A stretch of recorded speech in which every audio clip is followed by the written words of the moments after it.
There we are. Okay. Welcome, everybody. I'm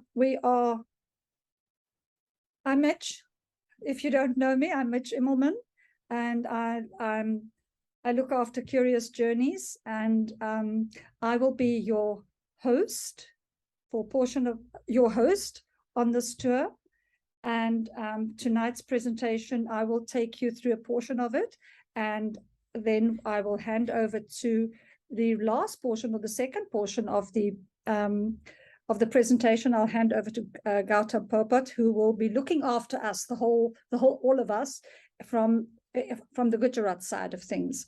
But just to say welcome to everybody, and I hope that after tonight we can possibly know if we're going to travel together, and hopefully that your interest is piqued.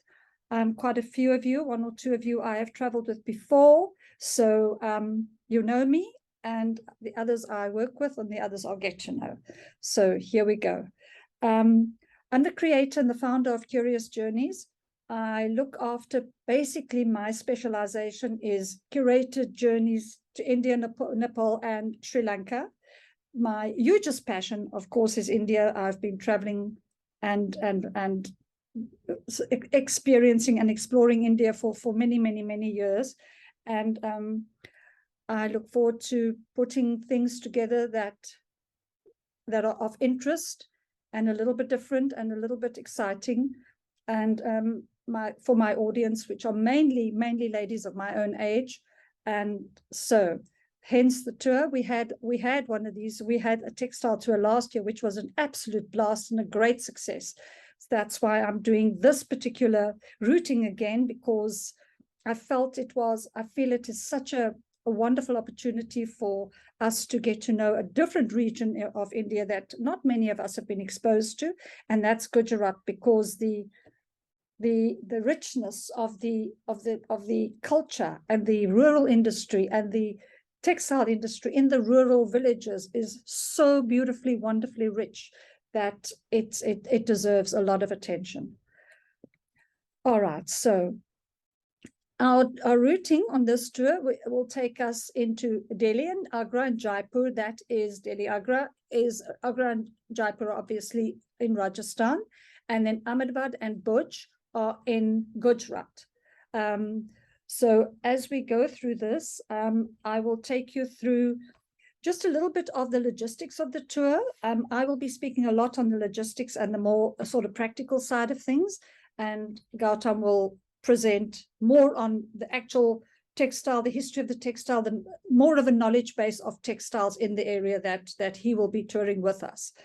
But just to let you know that on the itinerary, and I'm sure you've all read the itinerary, all the terms and conditions are spelled out clearly. The cost of the tour is spelled out clearly. The domestic airfares are separate. The reason being because a lot of us might be taking different routes after the tour or before the tour, so I tend to keep the cost of the domestic airlines separate as a supplement, and cancellation terms are there. The accommodation that we will be enjoying is mostly in the 4-star category. If we're not in a Havelis, I think we're in a Haveli type of accommodation in Jaipur, but for the rest we will be in good, well-run, clean, and good accommodation in the different cities. All our meals, the meals were all included are breakfast.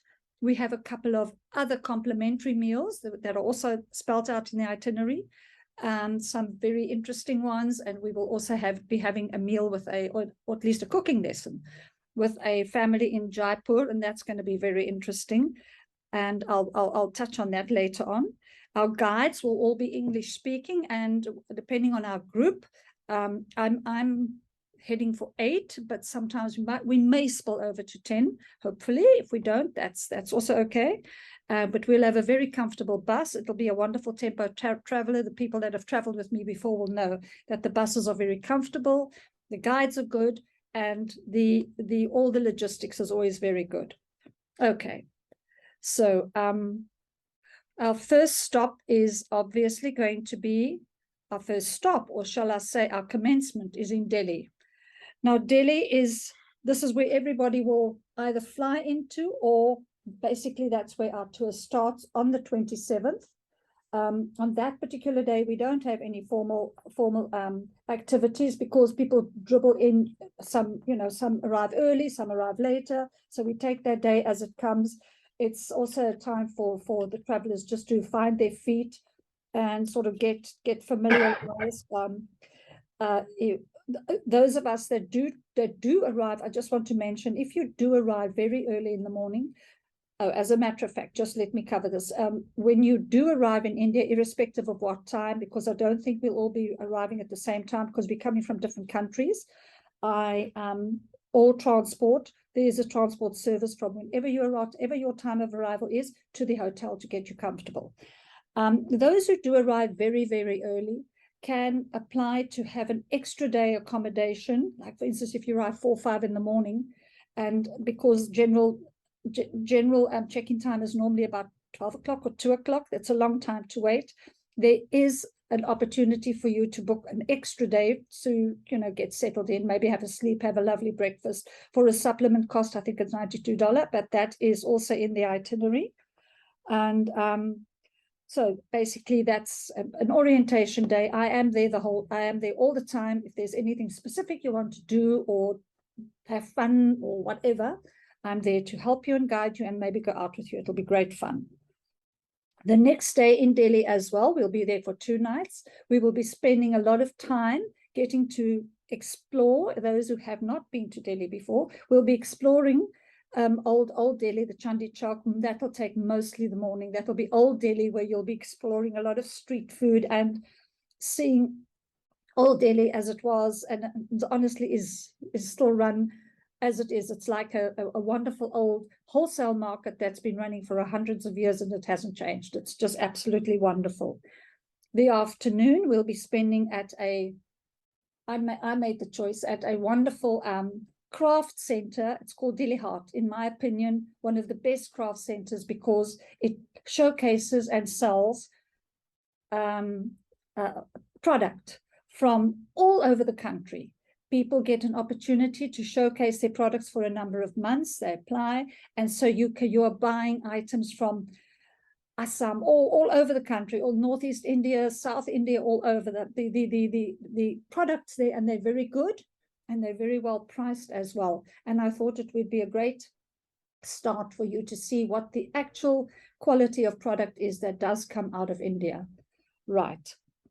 And then those will be our 2 days in Delhi. And then we will move on to Agra. Right. That is a car journey. It's actually quite a nice car journey. It's on the, I think they call it the expressway. We do pass lots of farmlands and things. We stop for chai and everything. So it's very comfortable. And then Agra, of course, everything is about the Taj Mahal. We're only there for 1 night.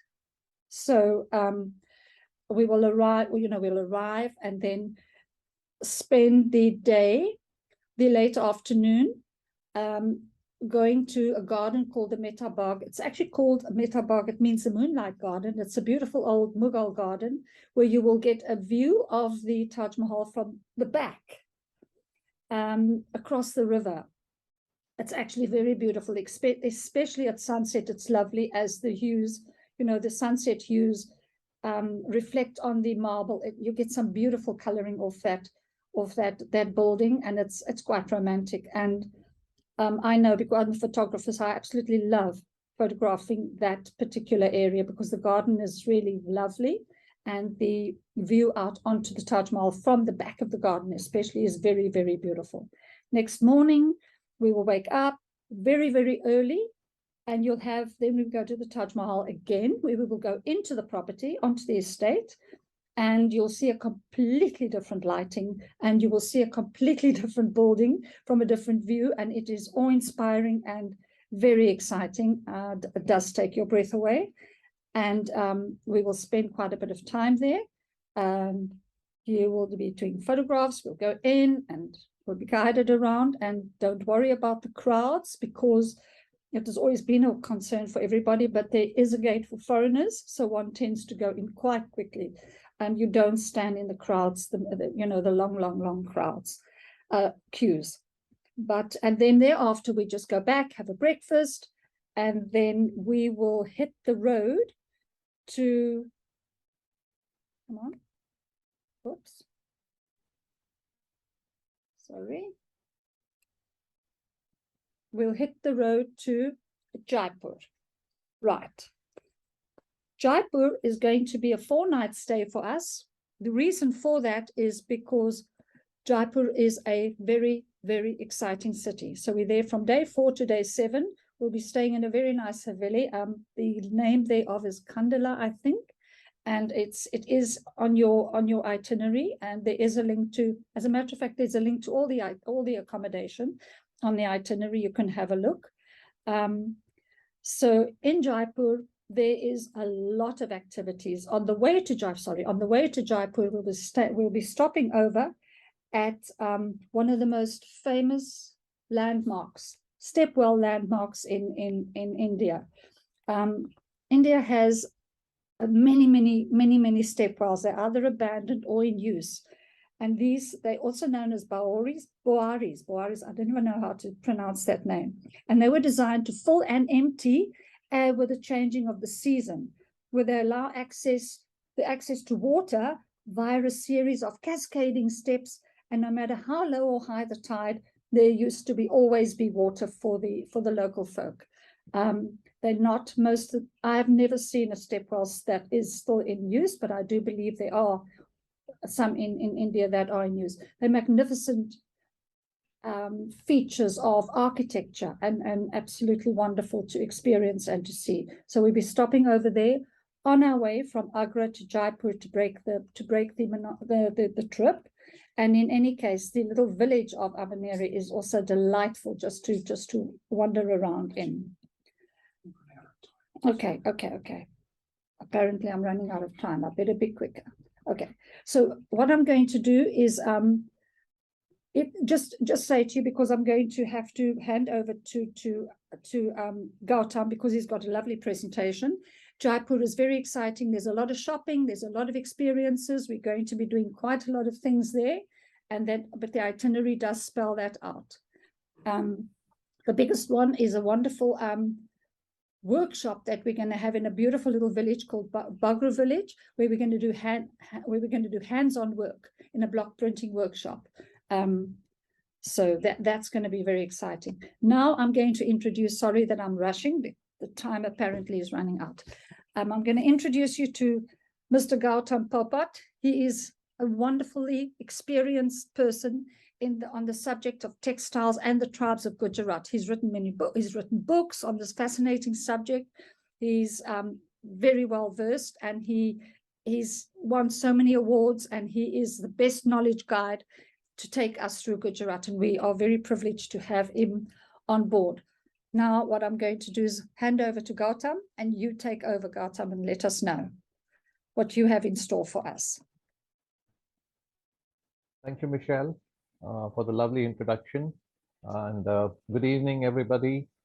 I would like to welcome you for this meet, and I'm going to talk about Gujarat and the textiles of Gujarat that you would be seeing along on this tour. In fact, I never call this a tour. I always call it a journey, because you'll be traveling for a couple of days and then going back home, taking lots of memories when you go back home, either through your cameras or through the lens of your eyes.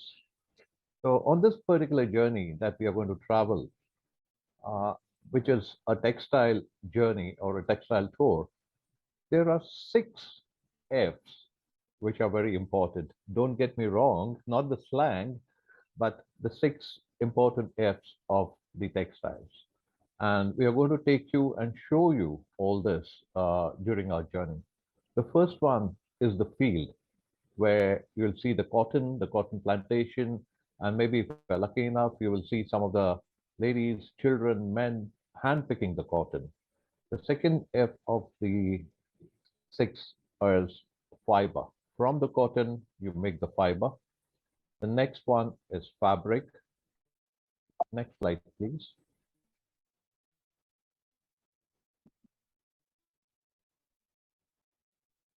Then you have the factory or the textile mills where the fabric is produced. Then you have fashion, and the last one is foreign. Foreign is where the foreign tourists visit the state, or where when they visit India, they like to try the Indian attires, the traditional attires, and also the amount of fabric or the textile that have been exported out to various countries. So these are the six F's that I always talk about on the textile journey. Next slide, please. Okay, so we will fly into. So you'll be flying from Jaipur into Ahmedabad, and that is going to be day 8 of your itinerary. So when we are in Ahmedabad, it's a beautiful city. It's India's first heritage city, and also during the British era, it was known as the Manchester of the East because of the number of textile mills that we had in Ahmedabad. It's a very modern city. You can see on the either side of the Sabarmati River. And here we'll be engaging you all into in a workshop of Kalamkari, or also known as Mata Ni Pachedi, which I'll be explaining more during the tour. But Mata Ni Pachedi literally means the fabric that is used for the goddess, or for the prayers or for worshipping by a particular community called Wagri. And they were basically nomads, and they have settled down in Ahmedabad now. And this art is almost 700-year-old art. And he's the artisan who will be conducting the workshop for us. He's a national award winner and also a master craftsman. He just received the award of master craftsman. So we are lucky enough. We'll be meeting some of the national award winners and master craftsmen. Next slide, please. So this is the beautiful hand-painted fabric called Matani Pachedi. And they use just a bamboo stick or a stylo pen kind of made from bamboo. And they use natural dyes for the colors. Next slide, please. From Ahmedabad, we'll be flying into Bhuj. That is going to be day 9 of our journey. And Bhuj, what I would say or tell is, I always call it as the Mecca or Medina of embroideries or textiles. You have more than 24 different communities spread out in Bhuj, and each one has their own different art.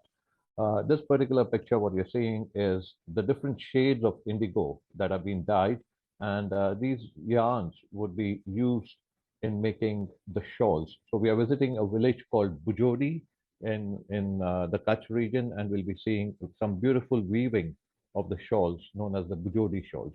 Next slide, please. So this is where the pit loom is, and the shawl weaving takes place. Actually, there are different kind of weavings and different kind of looms that we will see during this journey. And this is one of the pit looms where the Bujodi shawl is woven. Next slide, please. So you can see beautiful colors, cotton shawls, shawls made from merino wool, shawls made from rayon. So they have different categories and different styles of weaving, and beautiful, beautiful shawl. This particular one that you're seeing, the indigo colored shawl, is actually a national award piece. This is the piece for which the artisan received his national award. Next slide, please. Now, this is a beautiful, beautiful weaving called Kharad weaving. And there are very few artisans, to be precise, there are only 3 or 4 artisans who does this kind of weaving. And they make rugs using the camel hair and the sheep wool. And it's all either naturally dyed, or they use the natural, they'll just let the natural colors of the wool and then they weave the carpets or rugs. Next slide, please. So this is the kind of wall hangings what they make.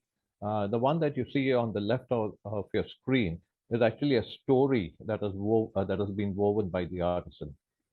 So there are many, many different kind of stories what they weave in their rugs. Next slide, please. After we have seen the color weaving, we'll be visiting the house of a Rabari. Now, Rabaris are the indigenous, not the indigenous tribes, but the communities that are spread out in Gujarat, and especially in the Kutch region, we find three different types of Rabaris. The subgroups called the Debaria Rabari, the Kutchi Rabari, and the Wagadia Rabari, and each group has their own different style of embroidery. Next slide, please.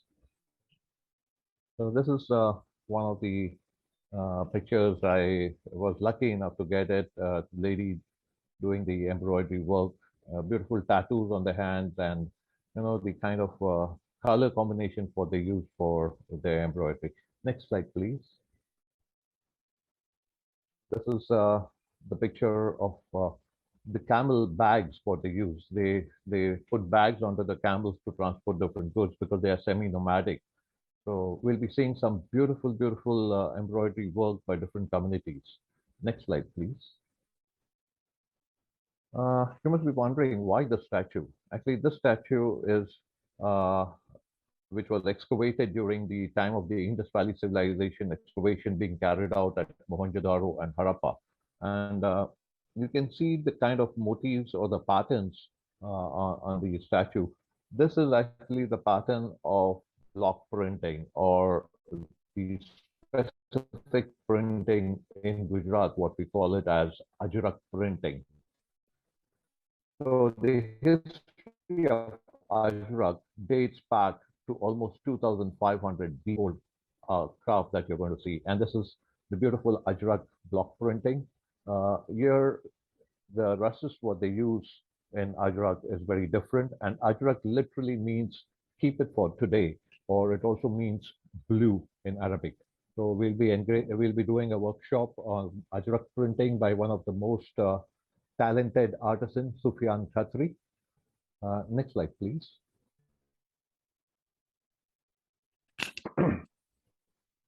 In the previous slide, you saw just the base prints being done, and this is the finished product. From the time the fabric is purchased till the time you get the finished product, the fabric goes through 16 different stages of printing, dyeing, washing, and everything. And during the workshops, we'll be showing you different stages. Not all the 16 stages would be possible, but yes, we'll be showing you some of the stages, and you would be having your hands onto the printing of the fabric. Next slide, please. Now, when you do the block printing, what you need is the wooden blocks. So we'll be taking you to one of the villages where we'll show you how the wooden blocks are made. And these blocks are actually hand carved, and they use very, very primitive kind of tools, hand drills and chisels and everything. And generally, the wood that is used is teak wood. Next slide, please. You can see how the drilling has been done onto the outline that was drawn, and then you have the final block on your screen on the right hand side. So this is just a temporary block, but the Ajrak block is more intricate, and it's really beautiful when you see the Ajrak block. Next slide, please. The other workshop that we are going to have is of tie and dye. Now, the history of tie and dye again is very, very old. Some people say it started around about 4,000, around about 3,500 BC. Some say it was around about 2nd century AD. Some say it was the 3rd century BC. So there's no written record or evidence, but the evidence that we have in India is that the Ajanta and Ellora caves, where the rock paintings are, they have the pattern of the tie and dye. And I'm wearing something which is actually a kurta of the tie and dye, which is my favorite one. So here we'll have a workshop where you'll see the tying is done first. There are 6 different stages on this. And first you have to wash the fabric, then you have to tie, sorry, draw the patterns, tie the threads. You can see the gentleman tying the threads. You can see on the right side is the fit. So after the tying and dyeing of the fabric is, the tying is done, it has to be dyed. Generally, they use two different kinds of dyes. Either they use natural dyes or they would use the synthetic or the chemical dyes. Next slide, please. While in Bhuj, we are also visiting a Hindu temple called the Swaminarayan Temple. This is one of the new temples made of marble.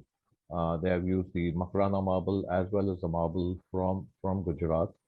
So this is a beautiful temple, and if we are lucky enough, and if we are there at the right time, we'll be able to see some ceremonies happening at the temple. Next slide, please. We are visiting some of the villages around Bhuj, and we are going to see different art and craft. We'll be visiting a bell maker. You'll see how he makes some beautiful bells and from rust iron sheets, and then he covers them into the mixture of copper, zinc, and different alloys and makes them look like copper bells. And then the final tuning of the bell is done. So this is very interesting to watch. We'll see a live demonstration of the bell making. Next slide, please. Another art that we are going to see is Rogan painting.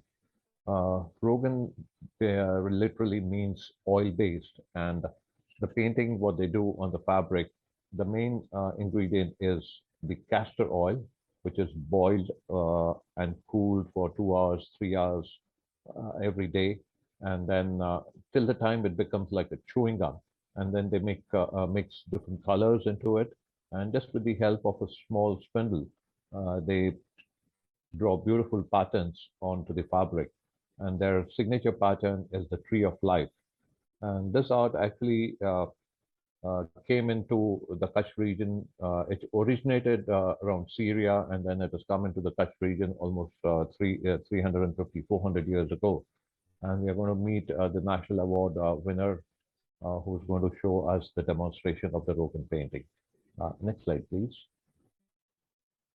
Then we'll be visiting a small settlement of the Megwal community. This is another different community in the Kutch region. And there are two different subgroups. We have the Megwal Maru and the Megwal Marwada. And you can see in the picture from the attires are totally different of both the Megwal groups. They have beautiful embroidery, beautiful mud work, as well as they are very good at bead work. Next slide, please. So this is again a different style of embroidery that we are going to see when we are at the Megwal village or the Megwal settlement. Next slide, please. This is also a beautiful, beautiful embroidery that has been done. And this is actually a piece of embroidery what they gifted during the wedding. In fact, in what I've studied and what I know is there are more than 99 different styles of embroideries, and you'll find in Gujarat they have recorded more than 24 different types of chain stitch, and there are other stitches that have been put into records. So you're going to see various types of stitching as well, because each community has their own style of stitching. Next slide, please. You can see another community called the Ahir, and they also do very beautiful embroidery. And the place where we are visiting, the person whom we are visiting, uh, their daughter has got a national award, and one of the most beautiful, intricate embroideries of the Ahir family you'll get to see in this house where we'll be visiting. Next slide, please. You can see how intricate and how minute the stitches are. So this is a tree of life actually, and this is very beautifully done. So this is a little bit of modern kind of stitching what they have done. In the next slide, you will see the traditional ahir embroidery and the traditional colors what they use, the white thread, the blue thread, or the yellow and the orange color threads. And the mirrors are also very different. Next slide, please. This is spoof embroidery. Actually, this is done by a community which migrated into Gujarat from the Pakistan region in around about 1971. And they are doing this embroidery. It's basically the reverse embroidery. So they count the weft and the waft on the fabric, and the stitching is done on the reverse side of the fabric, and then you can see the beautiful embroidery on the front side. Next slide, please. Wow. Wow. This is one of the most tiniest and the most beautiful embroidery I've seen. Here you can see the count of fabric. What they have used is a count of 60-60. That is 60 threads per inch when they are weaving. And this is actually on a handkerchief, which is given to the groom when he's getting married. The sister of the groom actually embroiders the pattern on the handkerchief and hands it over to the brother. Next slide, please. From Bhuj we'll be flying into Ahmedabad, and we'll take you to Gandhi Ashram.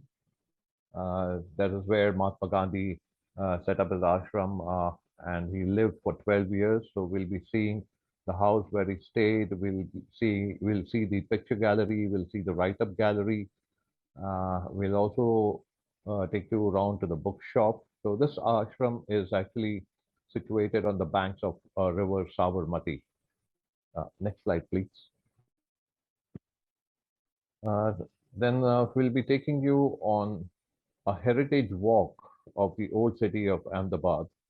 And these are the pictures. The one that you see on the left of your screen is a very old Haveli, and the one on the right is actually the Swaminarayan temple, the first Swaminarayan temple that was built in Gujarat, almost 201-year-old building.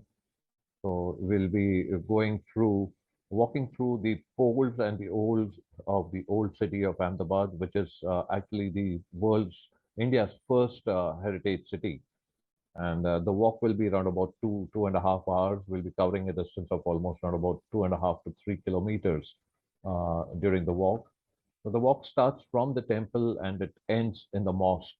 And we'll be seeing daily life activities of the people who are staying in the old city of Ahmedabad. You'll see lots of activities like making of some food items. You will see people doing their shopping. They are doing their daily activities. Some of them would be chanting when they are sitting around. So it's going to be a lovely walk. And of course, we'll have some tasting of the local cuisine along the way. And these are some of the savories and the maska bun and chai. Normally, after the walk, you can enjoy the maska bun and chai at a very famous restaurant called the Lucky Chai Center. And you'll be surprised. This is a small restaurant where you can see the graves. So you'll be sitting along the graves and having your chai in this lovely restaurant. Next slide, please. And this is the entry gate of the famous Calico Textile Museum. You'll be seeing this museum in Ahmedabad. It's a guided tour of almost 2.5 hours. One of the best museums to see for textiles. So on this journey, you're seeing two different museums. One is the LLDC Museum in Bhuj, and you're seeing the Calico Museum. The only thing is the booking procedures are very odd at the Calico Museum. You have to send in lots of details of the guests. You have to book your seat well in advance because they take only 20 people on the tour, and there is only one tour in a day. So as soon as you get your numbers and as soon as you get your clients who have opted for the tour, you need to send the details so that the booking can be confirmed, because this museum is very much in demand for the people who are coming on a textile journey. And after you visit the Calico Museum, that would be the end of the portion of the Gujarat tour, and you'll be flying back to Delhi. Thank you very much. You were all a very great audience, and looking forward to seeing you in November in Gujarat. Yes, and Thank I you, thank Michelle, for giving this.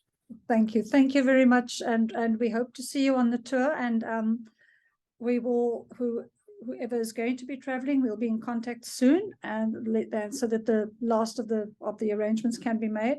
And thank you kindly for your time tonight, and God bless you all. Thank you. A pleasure. Bye Bye. bye. Bye. Take care.